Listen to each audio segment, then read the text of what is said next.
नमस्कार दोस्तों, हर हर महादेव, ओम नमः शिवाय। दोस्तों, मैं हूं आपका महेंद्र सिंह और एक बार फिर से स्वागत है मेरे यूट्यूब चैनल MS ब्लॉग में।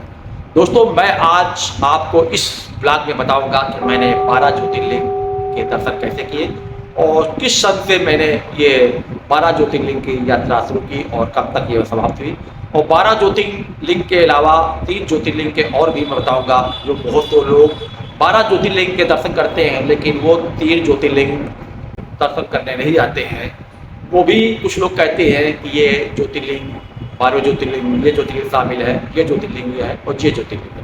इसलिए मैंने पूरे कुल मिला के 15 ज्योतिर्लिंग के दर्शन कर चुके हैं और उनमें से 12 ज्योतिर्लिंग के दर्शन हमने सन 2018 से शुरू किया, वो भी केदारनाथ धाम के सबसे पहले ज्योतिर्लिंग के दर्शन किए। दोस्तों, 2018 में मैंने अक्टूबर के माह में यात्रा की उत्तराखंड की। उसमें हमने 4 धाम की यात्रा की। उसमें हमने सबसे पहले गए यमुनोत्री धाम के दर्शन किए। दोस्तों, ये यात्रा मैंने 2018 में अक्टूबर के माह में दशहरे से शुरू की थी और मैंने ये 4 धाम यात्रा 10 दिन की मेरी यात्रा थी। तो सबसे पहले मैं हरिद्वार से टेम्पो ट्रेलर से मैं पहुंच गया यमुनोत्री धाम के दर्शन के लिए। तो सामने माँ यमुनोत्री बह रही है, इनके आप मेरे साथ दर्शन करिए।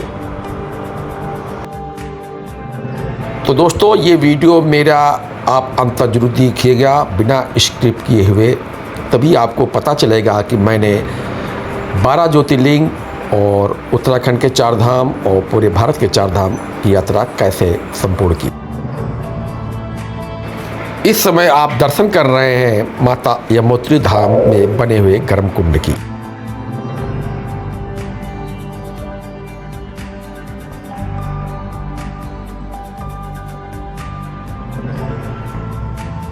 तो रात में मैंने रास्ते में नाइट स्टे किया था और नाइट स्टे करने के बाद दूसरे दिन हम निकल पड़े गंगोत्री धाम के लिए। तो इस समय मैं गंगोत्री धाम पहुंच चुका हूं और वहां दर्शन करने के बाद अब हम आपको ले चलेंगे केदारनाथ के दर्शन करने के लिए। तो रास्ते में मैं आपको पढ़ने वाले व्यू दिखाता चल रहा हूं। तो रात्र को मैं सिरसी पहुंच चुका था और वहीं पर नाइट स्टे किया था और दूसरे दिन हम इस समय खड़े हुए हैं सिरसी हेलीपैड पर और अपनी यहाँ से यात्रा हेलीपैड से केदारनाथ मंदिर तक जाने की यात्रा की इंतज़ार कर रहा हूँ। इस समय हम केदारनाथ के हेलीपैड से उतरकर मंदिर की ओर जा रहे हैं। तो यहाँ से लगभग 500 मीटर की दूरी पर भगवान केदारनाथ का मंदिर विराजमान है। तो मैं आपको 2018 के केदारनाथ धाम की व्यू दिखा रहा हूँ। उस समय ये मंदिर कैसा था और आज ये मंदिर कैसा है, तो आप इस वीडियो देखकर अनुमान लगा सकते हैं। तो भगवान केदारनाथ के दर्शन मुझे गर्भगृह में मैंने पंडित जी ने कराया और जब गर्भगृह से मैं बाहर निकला तो भयंकर उसमें बर्फ़ गिर रही थी। तो मैं आपको इसमें बर्फ़ के नज़ारे दिखा रहा हूँ, जो इसमें बर्फ़ गिर रही है भगवान केदारनाथ के धाम में। तो उस समय जो मंदिर 2018 में था, तो इस तरह से केदारनाथ मंदिर दिखाई दे रहा था। तो खूबसूरत व्यू मैं इस समय आपको भगवान केदारनाथ मंदिर के दिखा रहा हूँ, जो मैंने 2018 में उत्तराखंड की 4 धाम की यात्रा की थी। तो उस दिन नाइट स्टे करके हम अगले दिन रात को पहुँच गए बद्रीनाथ धाम और वहाँ मैंने बाबा बद्रीनाथ के दर्शन किए। तो इस तरह से मेरे 4 धाम की यात्रा 2018 के समाप्त मैंने की, जिसमें मैंने 1 ज्योतिर्लिंग और 1 4 धाम की यात्रा में बद्रीनाथ भगवान के दर्शन किए। उसके बाद सन 2019 में फिर से मैं उत्तराखंड गया अक्टूबर के महीने में और मैंने वो यात्रा 4 धाम की यात्रा की। फिर से हम यमुनोत्री धाम गए, गंगोत्री धाम गए और केदारनाथ धाम के फिर से एक बार दर्शन किए और फिर से हम बद्रीनाथ धाम के दर्शन किए। इस तरह से मेरे सबसे पहला ज्योतिर्लिंग जो केदारनाथ का ज्योतिर्लिंग था, उसे दर्शन हमने 2018 व 2019 में किए। तो मेरे द्वारा की गई उत्तराखंड की 2019 में यात्रा के मैं आपको दिखा देता हूँ। तो सबसे पहले मैं पहुँच गया 6 किलोमीटर ट्रैक करके यमुनोत्री धाम। तो सबसे पहले हम आपको यमुनोत्री धाम के दर्शन कराने ले चल रहा हूँ। तो इस समय हम पहुँच गए यमुनोत्री मंदिर के सामने और हमने यहाँ दर्शन किए। और दर्शन करने के बाद हम अब आपको ले चलेंगे गंगोत्री धाम के दर्शन के लिए। तो गंगोत्री धाम में स्नान करके अब हम माता गंगा के दर्शन के लिए ऊपर मंदिर के जा रहे हैं। तो यहाँ आप भी मेरे साथ करिए माता गंगोत्री धाम के दर्शन। और यहाँ दर्शन करने के बाद हम फिर चलेंगे, आपको एक बार फिर से ले चलेंगे केदारनाथ धाम के दर्शन करने के लिए। तो वहाँ पर हम सबसे पहले पहुँचेंगे शिरसी, और शिरसी में हेलीपैड से मैं पहुँच जाऊँगा बाबा केदारनाथ के धाम के दर्शन के लिए। तो इस समय मैं आपको खूबसूरत नज़ारे 2019 में मेरा द्वारा की गई उत्तराखंड के 4 धाम यात्रा में केदारनाथ धाम के इस समय दर्शन करा रहा हूँ।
ऊखी मठ और तुंगनाथ के दर्शन करने के बाद हम पहुंच गए माना गांव और वहां सरस्वती माँ के दर्शन किए।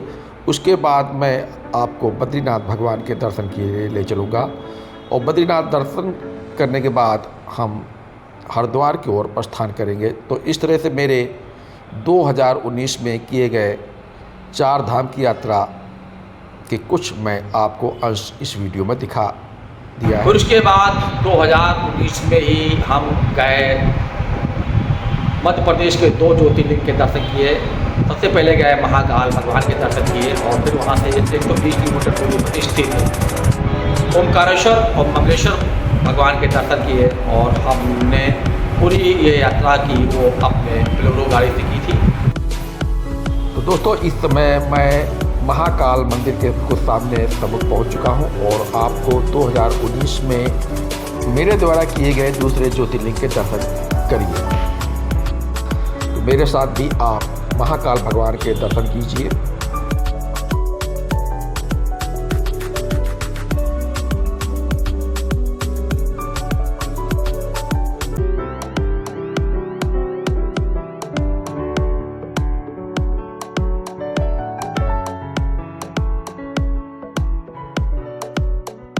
और महाकाल के दर्शन करने के बाद हम सुबह पहुंच गए काल भैरव के दर्शन के लिए। तो मेरे साथ आप काल भैरव भगवान के दर्शन करिए, और यहाँ दर्शन करने के बाद हम फिर से जा रहे हैं ओमकारेश्वर भगवान के दर्शन के लिए। तो मेरे साथ ओमकारेश्वर भगवान के दर्शन करिए, और साथ में आपको हम मंगलेश्वर भगवान के भी दर्शन के लिए ले चलूँगा। तो वहाँ भी आप दर्शन करिए मेरे साथ। ये यात्रा सन 2019 में मैंने की थी। तो इस प्रकार से मेरे जो अब तक के 3 ज्योतिर्लिंग के दर्शन मैंने कर लिए थे। 2020 में और 2021 में जो था कोरोना का काल था, इसलिए हम 2 सालों में कोरोना काल में हम कहीं भी यात्रा नहीं कर सके। और 2022 में सबसे पहले हम गए काशी विश्वनाथ भगवान के दर्शन किए।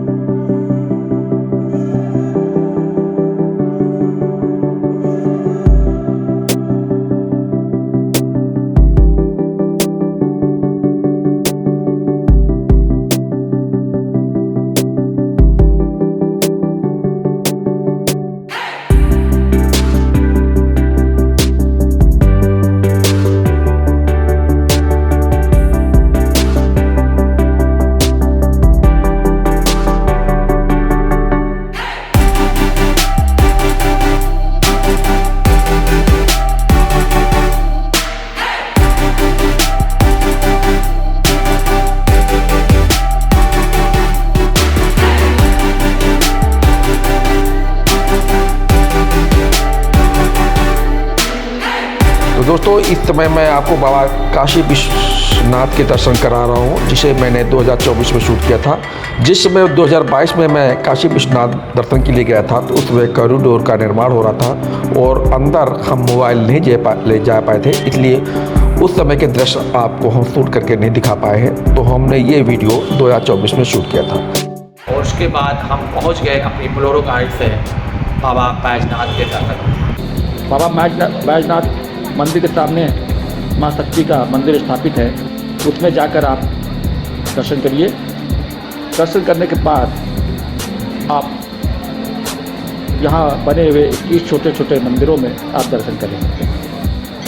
यहाँ दर्शन करने के लिए सबसे पहले आप फूल और बेल की पत्ती लीजिए, जो 10 रुपये में आपको मिल जाती है, और गंगा जल 20 रुपये में मिल जाता है। आप इसको लेकर धोबी घाट से लय लगाकर बाबा बैजनाथ के दर्शन करिए।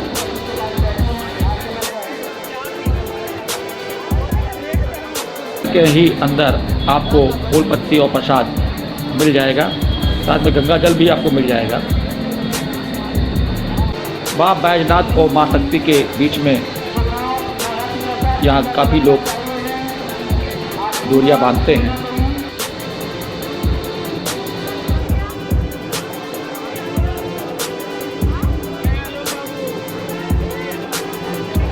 दर्शन करने के बाद हम लोगों ने पंडा को कुछ दान दक्षिणा दिया।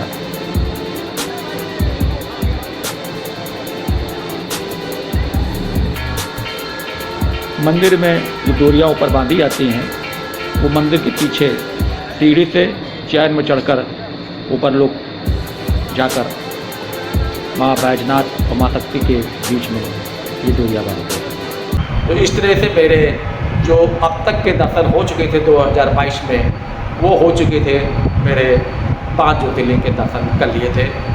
दोस्तों इस तरह से मेरे मन में अभी तक कोई विचार नहीं था कि हमें 12 ज्योतिर्लिंग के दर्शन करते हैं कि नहीं करते हैं। तो 2023 मई को यहाँ से अपनी बोलेरो गाड़ी से लेकर निकले और सबसे पहले पहुँच गए मैंने श्री शैलम मल्लिकार्जुन के दर्शन करने के लिए, और वहाँ दर्शन किए।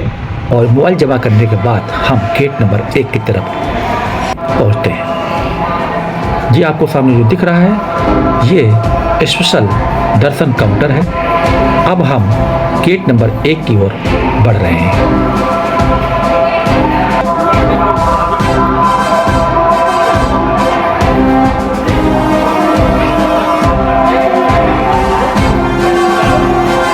मैं फ्री दर्शन करने जा रहा हूं, इसलिए गेट नंबर 1 के सामने इस समय आ चुका हूं, यहीं से जाऊंगा।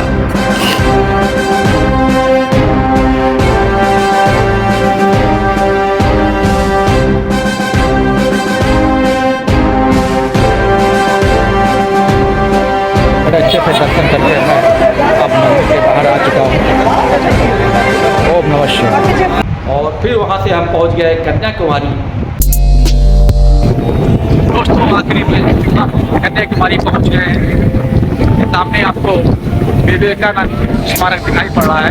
बहुत तेज हवा चल रही है। यहाँ पर 3 सागरों का संगम होता है। कन्याकुमारी में 3 समुद्रों, बंगाल की खाड़ी, अरब सागर और हिंद महासागर का मिलन होता है। इस स्थान को त्रिवेणी संगम भी कहा जाता है, जहाँ समुद्र अपने विभिन्न रंगों से मनोरम छटा बिखेरते रहते हैं। समुद्र बीच पर रंग बिरंगे रेत इसकी सुंदरता में 4 चांद लगाते रहते हैं। इस स्थान को श्रीपद पराई के नाम से भी जाना जाता है। प्राचीन मान्यताओं के अनुसार इस स्थान पर कन्याकुमारी ने भी तपस्या की थी, इसलिए इस स्थान को कन्याकुमारी कहा जाता है। कन्याकुमारी पहले केप कमोरन के नाम से भी जाना जाता है। कहा जाता है यहाँ कुमारी देवी के पैरों के निशान भी है। दोस्तों सबसे पहले मैं त्रिवेणी में स्नान करता हूँ और मैं आपको यहाँ के व्यू को आपको दिखाता चल रहा हूँ।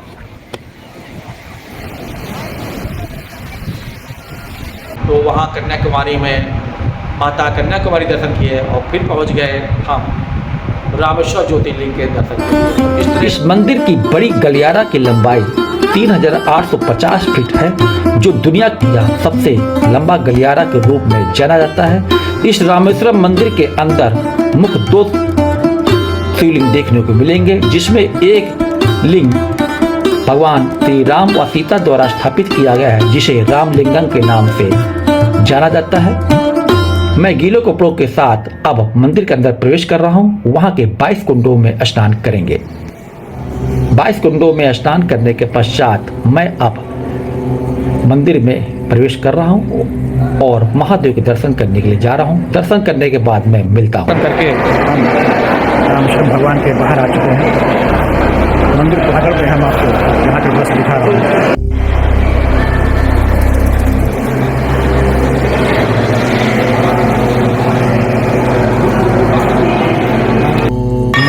मैं आपको रामेश्वरम मंदिर के प्रांगण के दृश्य आपको दिखा रहा हूँ।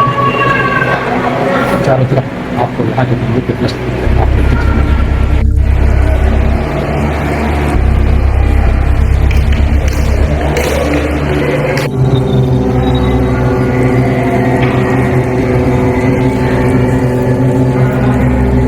दोस्तों, इस समय मैं रामेश्वरम मंदिर के गेट पर खड़ा हूँ।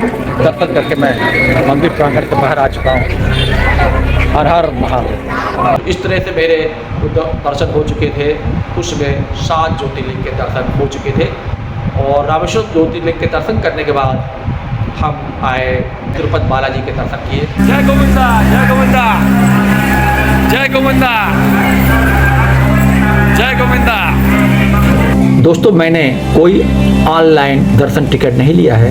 मैंने दर्शन करने फ्री दर्शन टिकट से जाऊंगा। अंदर कितना समय लगेगा मैं दर्शन करने के बाद मैं आपको बताऊंगा। जय गोविंदा, जय गोविंदा, जय गोविंदा, जय गोविंदा, जय गोविंदा। दोस्तों, इसमें 9:45 बजे हुए हैं और मैं फ्री दर्शन टिकट लेने जा रहा हूं और वहां से दर्शन करने में कितना समय लगेगा मैं दर्शन करने के उपरांत में वापस लौटकर आपको बताऊंगा। दोस्तों, इस समय 2:35 हुआ है। मैं मंदिर भगवान वेंकटेश के दर्शन करके बाहर निकल चुका हूँ। बड़े अच्छे से दर्शन हुए हैं।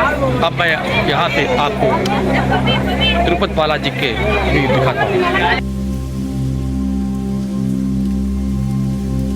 दोस्तों, जैसे मैंने आपको पहले बता चुका हूँ, मैं बस अड्डे से 9:45 बजे मंदिर को प्रस्थान किया था और मंदिर मैंने ऑनलाइन दर्शन टिकट नहीं लिया था, इसलिए हम फ्री दर्शन टिकट लेने के लिए जा रहे थे। काफ़ी चक्कर मुझे लगाना पड़ा, तब मुझे 11:15 बजे के करीब फ्री दर्शन काउंटर पहुंचा। और उसके बाद जब मैं वापस आ रहा था तो मैंने मन में विचार हुआ कि अब हमें 12 ज्योतिर्लिंग के दर्शन करने ही हैं। इस तरह से मेरे जून 2023 से 7 ज्योतिर्लिंग के दर्शन हो चुके थे। अब हमें केवल 5 ज्योतिर्लिंग के और दर्शन करने थे। उनमें थे द्वारका में स्थित 2 ज्योतिर्लिंग और महाराष्ट्र में स्थित 3 ज्योतिर्लिंग के दर्शन करने थे। तो मैंने दिसंबर 2023 में फिर से हम द्वारका के लिए प्रस्थान किए। सबसे पहले हम गए द्वारकाधीश के दर्शन द्वारका में किया और ये आ गया द्वारकाधीश का मंदिर। दोस्तों, सबसे पहले हम लाइन लगते हैं। लाइन लगने से पहले हम अपना मोबाइल यहाँ लॉकर रूम में रख देते हैं। उसके बाद हम प्रसाद लेके लाइन में लगते हैं। तो दोस्तों, मैंने अपना मोबाइल इस लॉकर रूम में डिपॉजिट कर दिया है और हम अब लगने जा रहे हैं लाइन में। द्वारका वही स्थान है जहां भगवान श्री कृष्ण ने मथुरा छोड़ने के बाद यहीं अपनी नगरी बसाई थी। हालांकि मेन द्वारका इस समय समुद्र में डूब चुकी है। द्वारकाधीश मंदिर का निर्माण श्री कृष्ण के परपोते वज्रमनाथ ने कराया और इस मंदिर के दर्शन के लिए भक्तगण दूर दूर से आते हैं। इस समय सीजन चल रहा है, इसलिए बहुत ही ज्यादा भीड़ हुई है। तो आप सामने देख उसमें हम द्वारकाधीश मंदिर के सामने गए हैं। दर्शन करने के बाद हम जय द्वारकाधीश दर्शन करके हम नीचे की ओर उतर रहे हैं।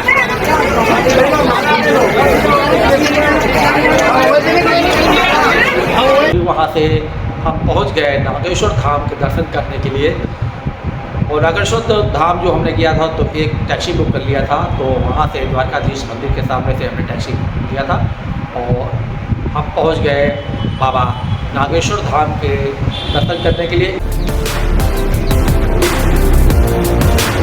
तो इस समय हम नागेश्वर ज्योतिर्लिंग दर्शन के लिए पहुँच चुके हैं। अब दर्शन करने के लिए अंदर की ओर जा रहे हैं। अब हम लाइन में लग चुके हैं और हर हर महादेव रोज आपको सुनाई पड़ रही होगी और हम दर्शन के लिए अंदर प्रस्थान कर रहे हैं। हर हर महादेव। नागेश्वर मंदिर में आपको श्रावण व फेस्टिवल के दिनों में काफी भीड़ देखने को मिलेगी। बाकी समय में आपको यहाँ के दर्शन काफी सहूलतापूर्वक हो जाएंगे। जब आप द्वारका आएँ तो यहाँ भी नागेश्वर ज्योतिर्लिंग के दर्शन जरूर करिएगा। लोगों का मानना है कि द्वापर युग में श्री कृष्ण ने कई बार यहाँ जला अभिषेक किया है। तो दोस्तों सामने विराजमान है द्वादश ज्योतिर्लिंग नागेश्वर महादेव, आप इनके दर्शन कीजिए।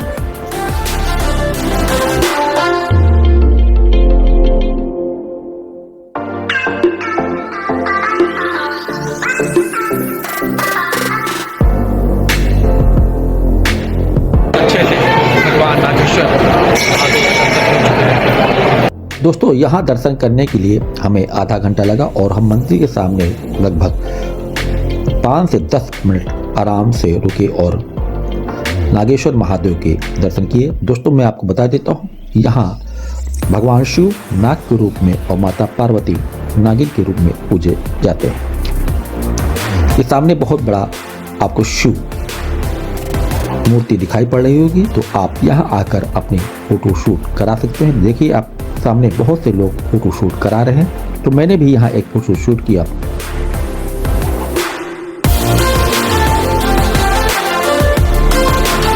इस तरह से हमारे 8 ज्योतिर्लिंग कंप्लीट हुए और फिर हम वापस आ गए द्वारका में और द्वारका से हम ट्रेन के द्वारा पहुँच गए सोमनाथ मंदिर दर्शन करने के लिए।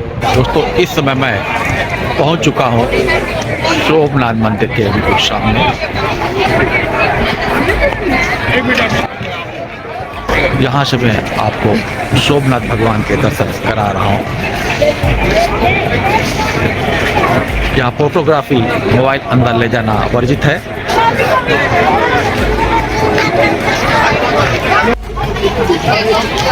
ये यहाँ का लॉकर रूम है, तो आप अपना मोबाइल और बैग यहाँ जमा करा सकते हैं।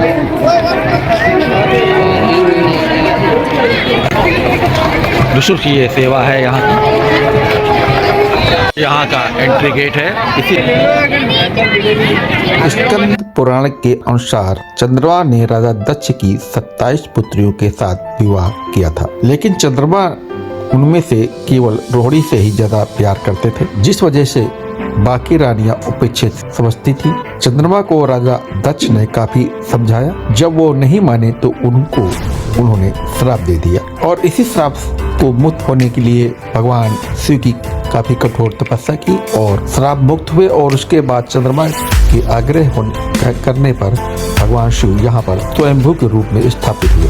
दर्शन करके शोभा भगवान के मैं मंदिर के बाहर आ चुका हूँ। बहुत अच्छे से भगवान के दर्शन हुए और बाबा सोमनाथ के दर्शन किए और दर्शन करने के बाद फिर से मैं अपने गृह जनपद के लिए वापस आ चुका था। तो इस तरह से मेरे दर्शन हो चुके थे, 9 हो चुके थे और मेरे बचे 3 ज्योतिर्लिंग के दर्शन करने के लिए, जो महाराष्ट्र में स्थित 8 जनवरी को शुरू की और हम पहुँच गए नासिक। और नासिक से हमने एक टैक्सी बुक की और टैक्सी बुक करके हम सबसे पहले पहुंच गए भीमा शंकर के दर्शन करने के लिए। भीमा शंकर हमने के दर्शन किए और उसके वहां से 3 किलोमीटर स्थित गुप्त भीमा शंकर के भी दर्शन किए। नासिक पहुंचने के बाद हम सुबह निकल पड़े सबसे पहले भीमा शंकर के लिए, जिसके लिए हमने पहले से टैक्सी हायर कर रखा था। तो सुबह 8 बजे हम निकले नासिक से और दिन को हम पहुंच गए 2 बजे के करीब भीमा शंकर ज्योतिर्लिंग के दर्शन के लिए।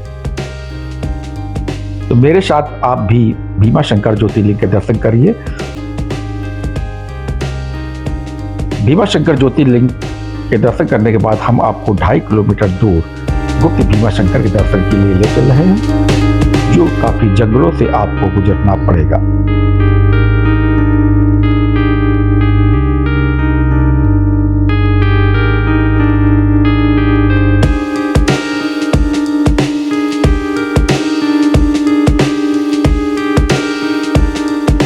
तो इसमें शाम के 4 बज चुके हैं और हम निकल पड़े अपने अगले दर्शन के लिए सिंगापुर के लिए। तो रात को 9 बजे के करीब हम पहुंच गए सिंगापुर।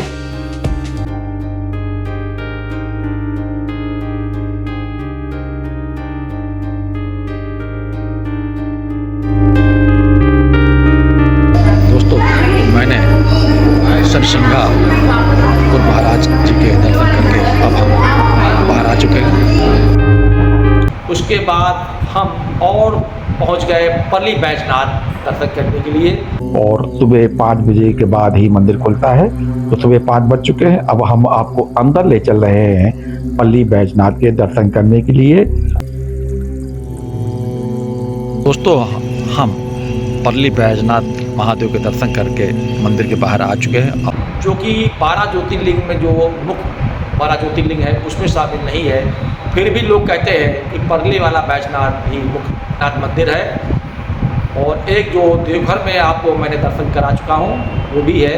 तो हम पल्ली बैजनाथ दर्शन करने के बाद फिर से पहुँच गए औधा नागनाथ दर्शन के लिए। तो मेरे साथ भी आप औधा नागनाथ ज्योतिर्लिंग के दर्शन करिए।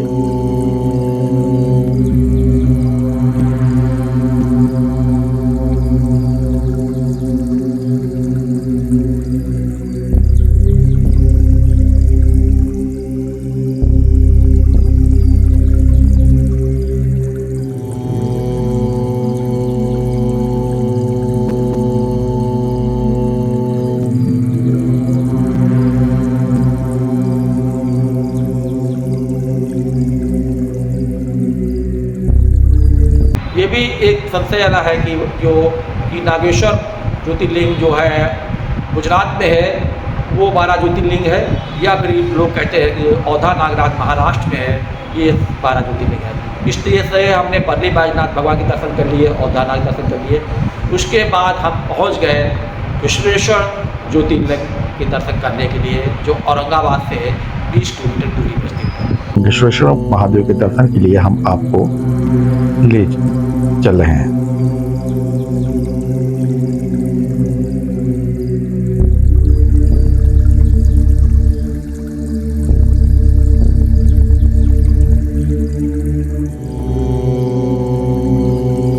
तो वहाँ दर्शन करने के बाद हम वापसी में साईं बाबा भी गए। साईं बाबा के दर्शन के लिए।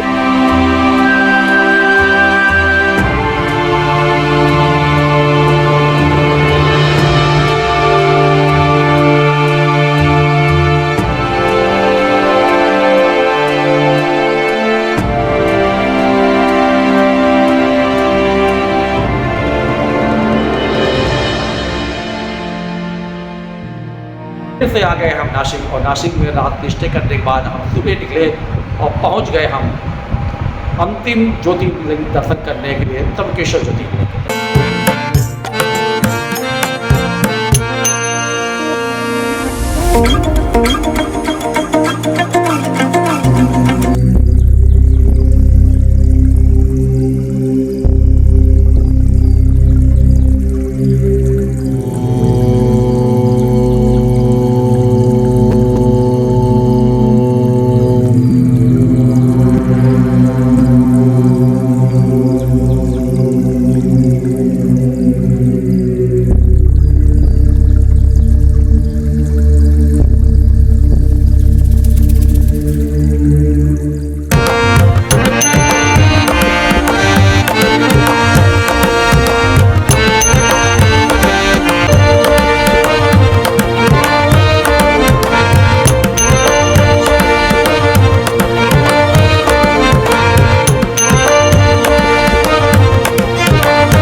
त्र्यंबकेश्वर ज्योतिर्लिंग करने के बाद हम यहाँ से 1 किलोमीटर दूरी पर स्थित है आर्यावर्त तीर्थ वहाँ भी आपको हम दर्शन के लिए ले चल रहा हूँ।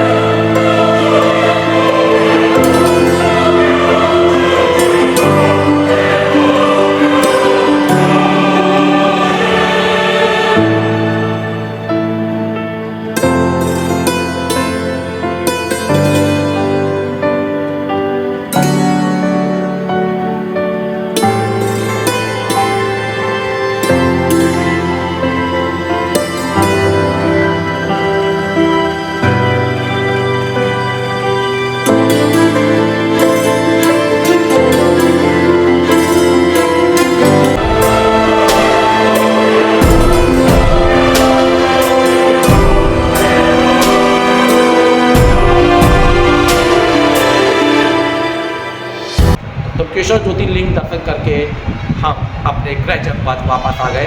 तो इस तरह से मेरे 12 ज्योतिर्लिंग कंप्लीट हो चुके थे, साथ में मेरे 2 ज्योतिर्लिंग और कंप्लीट हो चुके थे। उसमें थे पन्नी बैजनाथ ज्योतिर्लिंग और औता नागराज ज्योतिर्लिंग। इस तरह से मेरे 14 ज्योतिर्लिंग हो चुके थे। अभी एक ज्योतिर्लिंग और बाकी था। तो हम 2024 में 25 अक्टूबर को अपने घर से निकले और पहुँच गए हिमाचल प्रदेश में स्थित पालमपुर से 15 किलोमीटर दूरी पर स्थित है बैजनाथ मंदिर। तो लेके घूम पड़ रहा ठीक है। शिवाय ओम नमः शिवाय ओम नमः शिवाय ओम नमः शिवाय। बोलो। वहाँ भी दर्शन कर लिए। इस तरह से हमारे पूरे 15 ज्योतिर्लिंग के दर्शन हो चुके हैं। और दोस्तों इस तरह से मैंने अपने जीवन में पूरे 12 ज्योतिर्लिंग दर्शन कर लिए, साथ में पन्नी बैजनाथ और औधा नागनाथ और साथ में पालमपुर में स्थित हिमाचल प्रदेश में बैजनाथ के दर्शन कर लिए। इससे हमारे से पूरे हुए 12 ज्योतिर्लिंग, साथ में 3 ज्योतिर्लिंग, मैंने 15 ज्योतिर्लिंग कंप्लीट हो चुके। और साथ में मेरे चारों धाम यानी उत्तराखंड के चारों धाम कंप्लीट कर लिए। और मैंने पूरे भारत के 4 धाम हैं, बद्रीनाथ भगवान, रामेश्वरम और द्वारकाधीश, और साथ में मैंने जगन्नाथपुरी भी दर्शन करने गए थे मार्च में। तो 8 बजे हुए हैं और हम भगवान जगन्नाथ के दर्शन करने के लिए अंदर जा रहे हैं। और हम आपको दर्शन के लिए सिंह द्वार से ले चलेंगे और सिंह द्वार के बाहर ही आपको हम वहाँ के दर्शन कराएंगे, क्योंकि अंदर मोबाइल ले जाना वर्जित है, इसलिए हम आपको बाहर से ही दर्शन कराएंगे। तो इस समय हम आपके सिंह द्वार के सामने बिल्कुल आ चुके हैं।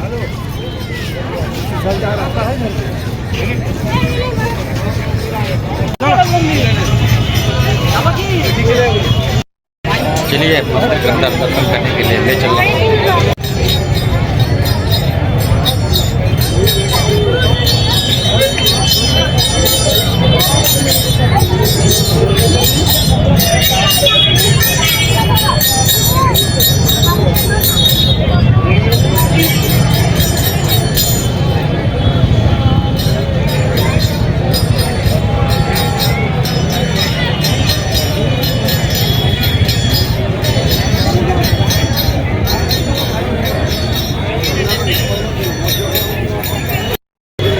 मंदिर के बाहर हम आ चुके हैं। काफ़ी अच्छे से भगवान जगन्नाथ के दर्शन हुए हैं। तो मैं आपको इस समय सिंह द्वार के बाहर के व्यू दिखा रहा हूँ। अभी हमने 4 धाम के यात्रा कंप्लीट कर। इस तरह से मेरे जीवन में अभी तक 12 ज्योतिर्लिंग और उत्तराखंड के 4 धाम और पूरे भारत के 4 धाम की यात्रा मैंने समाप्त कर दी है। दोस्तों ये ब्लॉग आपको कैसा लगा? इस ब्लॉग को अगर आपको पसंद आया हो तो इस वीडियो को लाइक कर दीजिएगा, चैनल को सब्सक्राइब कर दीजिएगा। मिलते हैं अपने अगले वीडियो में। हर हर महादेव। ओम नमः शिवाय।